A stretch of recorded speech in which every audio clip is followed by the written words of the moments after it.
Imagine your brain as a sophisticated control center, managing everything from your heartbeat to your deepest thoughts. Now, picture caffeine as an uninvited guest who storms in every morning, flipping switches and pressing buttons that were never meant to be touched.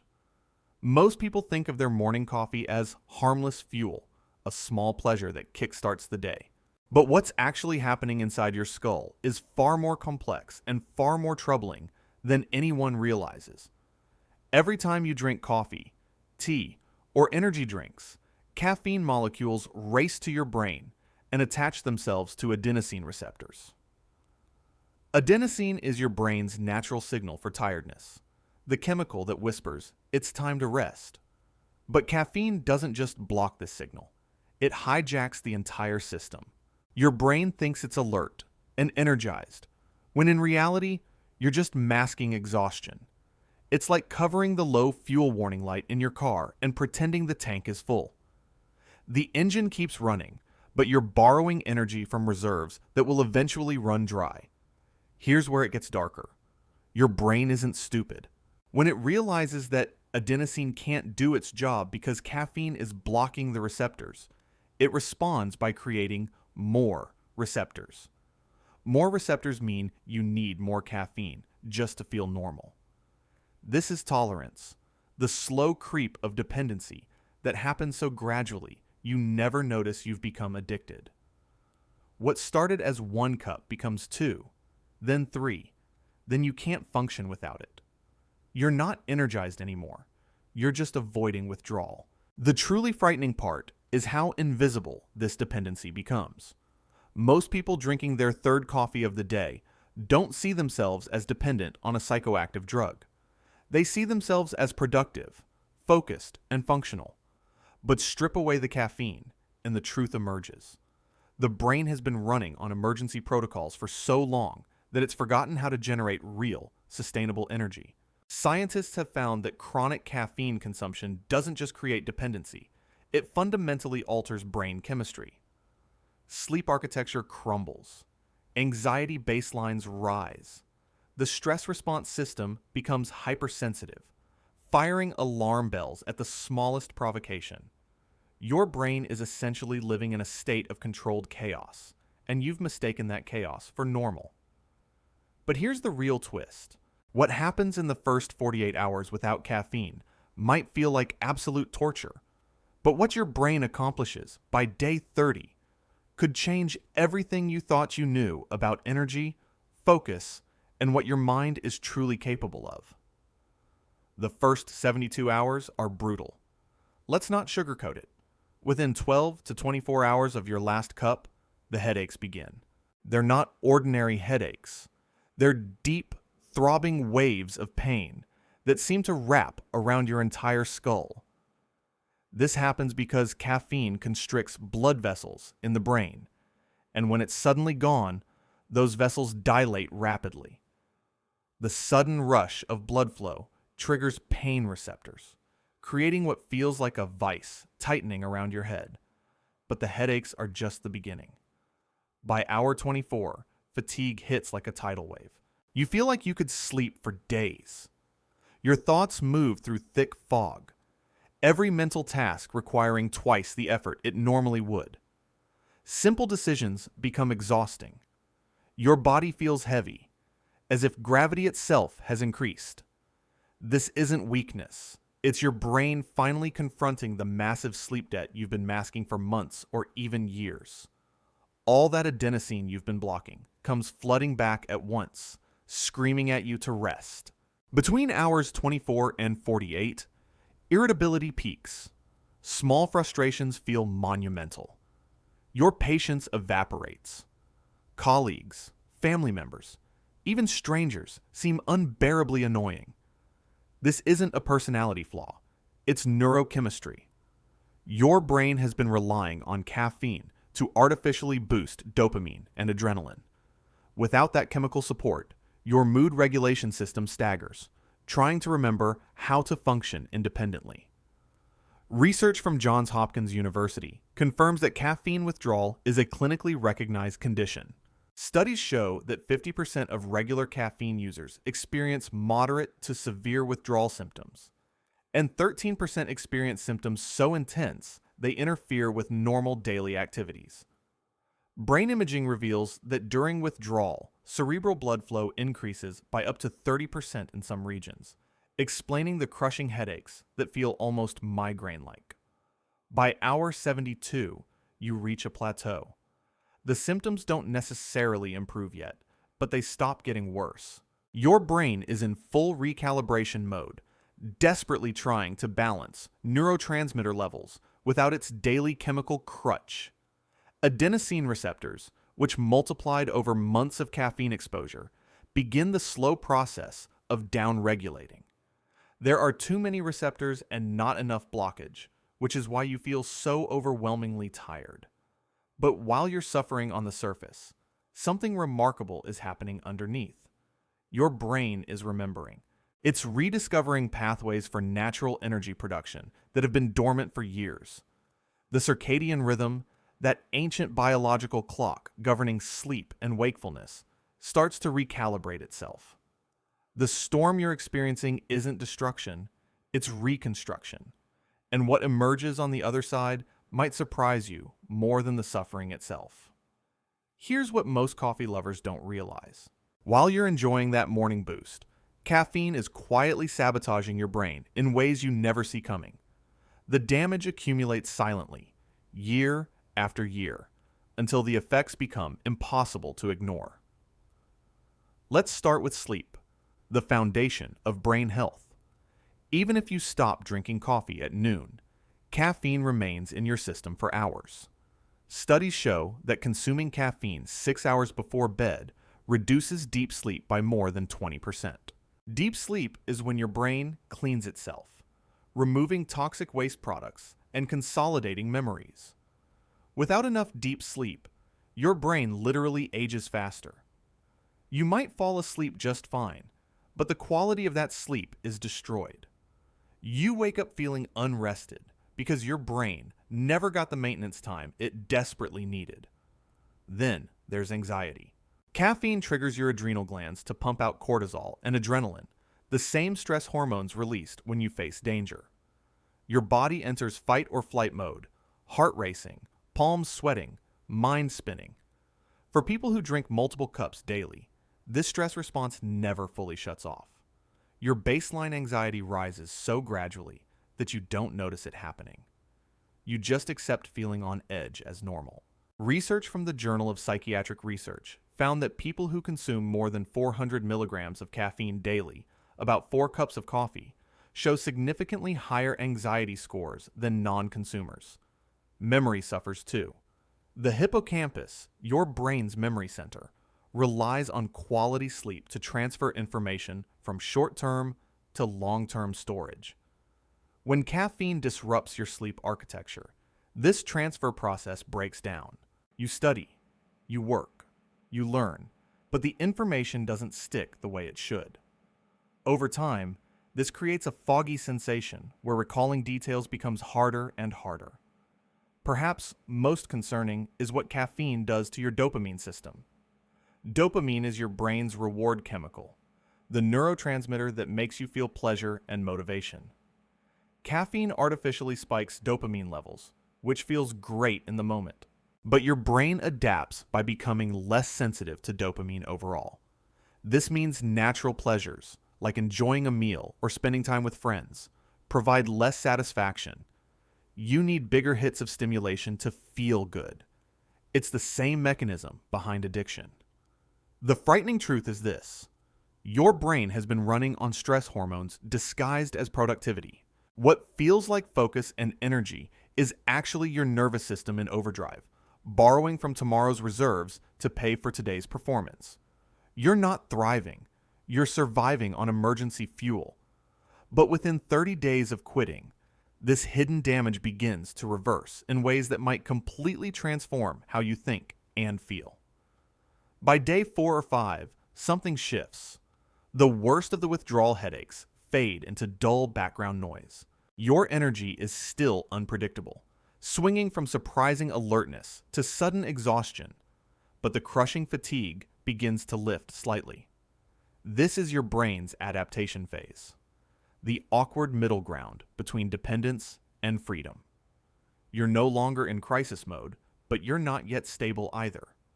During days 7 through 14, your body starts remembering its natural rhythms. Cortisol, the stress hormone that caffeine kept artificially elevated, begins following its proper daily pattern again. It should peak in the morning to wake you up and gradually decline throughout the day. When you were consuming caffeine, this rhythm was chaotic, with cortisol spiking whenever you drank coffee. Now, for the first time in perhaps years, your adrenal glands can rest. They learn to produce cortisol on schedule rather than on demand. The adenosine receptor density in your brain is also normalizing. Remember, chronic caffeine use forces your brain to create extra receptors just to function. Now those excess receptors are slowly disappearing, a process called downregulation. This is why sleep starts improving noticeably around week 2. Your brain is relearning how to recognize genuine tiredness signals instead of having them constantly blocked. Many people report falling asleep faster and waking fewer times during the night. Mood stabilization begins during this phase too. The anxiety spikes that seem to come from nowhere start becoming less frequent. Without caffeine constantly triggering stress hormones, your nervous system finds a calmer baseline. You still feel emotions, good and bad, but they're less intense and more manageable. It's like someone turned down the volume on your emotional reactions. However, this phase isn't without challenges. Some people describe feeling flat or emotionally numb around days 10 through 14. This happens because dopamine receptor sensitivity is increasing, but hasn't fully recovered yet. Your brain is adjusting to natural dopamine levels after years of artificial stimulation. Activities that once felt exciting might seem dull temporarily. This flatness is actually a sign of healing, proof that your reward system is recalibrating itself. Sleep quality measurements tell the real story. Studies using sleep tracking devices show that people 2 weeks into caffeine elimination experience 15 to 25% increases in deep sleep duration compared to their caffeinated baseline. Their REM sleep, crucial for emotional processing and memory, also improves significantly. The brain is finally getting the maintenance time it's been denied. By the way, I'm curious, how many cups of coffee do you drink per day? Drop your answer in the comments below. Morning energy still feels challenging during this phase. Your body hasn't fully reestablished its natural wake-up mechanisms. But the afternoon slumps, those 3 o'clock crashes that seemed inevitable, start disappearing. Real magic happens in weeks 3 and 4. By day 20, most people notice something extraordinary. Their energy no longer crashes. There's no more desperate need for an afternoon pick-me-up. No more fighting to keep eyes open during meetings. Instead, energy flows steadily from morning until evening, rising and falling gently with natural circadian rhythms. This is what real energy feels like, not the artificial jolt of caffeine, but the sustainable power of a brain operating as it was designed to. Sleep quality reaches levels many people haven't experienced since childhood. Research shows that after 3 to 4 weeks without caffeine, deep sleep increases by 20 to 30% compared to regular caffeine users. Deep sleep is when your brain performs its most critical maintenance, flushing out metabolic waste, strengthening neural connections, and consolidating memories. Participants in sleep studies report waking naturally without alarms, feeling genuinely refreshed rather than groggy and desperate for coffee. The difference between caffeinated sleep and caffeine-free sleep is the difference between a shallow nap and true restoration. Anxiety baseline drops dramatically. Without constant cortisol and adrenaline flooding your system, your nervous system finally relaxes. That background buzz of tension, the feeling that something is always slightly wrong, simply vanishes. People describe it as suddenly realizing they've been clenching their jaw for years and finally letting go. Stressful situations still trigger appropriate responses, but you recover faster. Your emotional resilience strengthens because your stress response system isn't already maxed out before challenges even arise. Mental clarity improves in unexpected ways. Instead of the jittery, scattered focus that caffeine provides, you experience calm, sustained concentration. Tasks that required willpower now feel effortless. Your working memory sharpens. Brain imaging studies show normalized blood flow patterns, with oxygen and nutrients distributed evenly rather than chaotically. The hippocampus, freed from sleep deprivation, performs memory consolidation efficiently. Information you learn actually sticks. Physical performance surprises people too. Despite myths that caffeine is necessary for workouts, many discover their endurance actually improves. Without caffeine masking fatigue signals, you learn to pace yourself properly. Recovery between workouts accelerates because sleep quality is so much better. Your body isn't constantly operating in stress mode, so it has energy reserves for genuine physical challenges. Even taste sensitivity returns. Caffeine dulls taste receptors over time, making food seem less flavorful. Around week 3 or 4, meals start tasting richer, more complex. Simple pleasures like fresh fruit or a home-cooked meal provide satisfaction that seemed impossible before. The most telling sign of transformation is this: most people who reach 30 days don't want to go back. Not because they're being disciplined or virtuous, but because they genuinely feel better. The withdrawal suffering becomes a distant memory, replaced by the living proof that their brain never needed caffeine to be brilliant. It just needed permission to remember its natural power. So here's the question that matters. What happens after day 30? The answer depends entirely on what you choose next.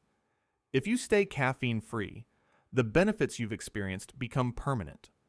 Your brain continues aging more slowly because sleep quality remains high. Deep sleep protects against cognitive decline and neurodegenerative diseases. Long-term studies show that people who maintain consistent, quality sleep have significantly lower rates of Alzheimer's and dementia. Your anxiety baseline stays low, your energy remains stable, and your dopamine system continues functioning with natural sensitivity. But what if you reintroduce caffeine? Even a single cup partially resets your tolerance. Those adenosine receptors that took weeks to downregulate start multiplying again within days. The body remembers dependency quickly because the neural pathways are still there, just dormant. This doesn't mean caffeine becomes forbidden forever, but it does mean the relationship changes. Occasional strategic use, perhaps once or twice weekly, allows you to enjoy the benefits without rebuilding tolerance. Daily consumption, however, puts you right back where you started. Individual variation matters here. Some brains are more sensitive to caffeine than others due to genetic differences in how quickly the liver metabolizes it. People with slow metabolism variants experience caffeine effects for 8 to 10 hours, while fast metabolizers clear it in 3 to 4 hours. If you're genetically sensitive, even moderate consumption disrupts sleep and increases anxiety. Knowing your own biology helps you make informed choices rather than following cultural norms about coffee being necessary for productivity. The productivity myth deserves examination. Society tells us we need caffeine to function, to compete, to succeed. But research comparing cognitive performance in well-rested, caffeine-free individuals versus sleep-deprived, caffeinated ones reveals something striking. The caffeine group performs worse overall. They might feel more alert temporarily, but actual cognitive testing shows slower reaction times, reduced creativity, and impaired decision-making. True performance comes from a rested brain, not a stimulated one. Consider the long-term stakes. Chronic sleep deprivation, which caffeine enables by masking tiredness, is linked to virtually every major disease. Heart disease, diabetes, obesity, depression, and accelerated brain aging all correlate with poor sleep. By depending on caffeine daily, you're essentially choosing short-term alertness over long-term health. The trade-off seems reasonable at the moment, but devastating over decades. Your brain doesn't need caffeine to be brilliant. It just needs rest, recovery, and rhythm. Natural energy exists. It's sustainable. It doesn't crash, and it doesn't require chemical intervention. 30 days proves what your brain can accomplish when you stop forcing it to run on emergency fuel. The question isn't whether you can quit caffeine. The question is whether you're willing to feel what real energy actually is, to trust your biology over your habits, to choose authentic power over borrowed performance. If this video opens your eyes to what's happening inside your skull, don't forget to like, subscribe, and share it with someone who needs to hear this. Your brain is worth 30 days of discomfort.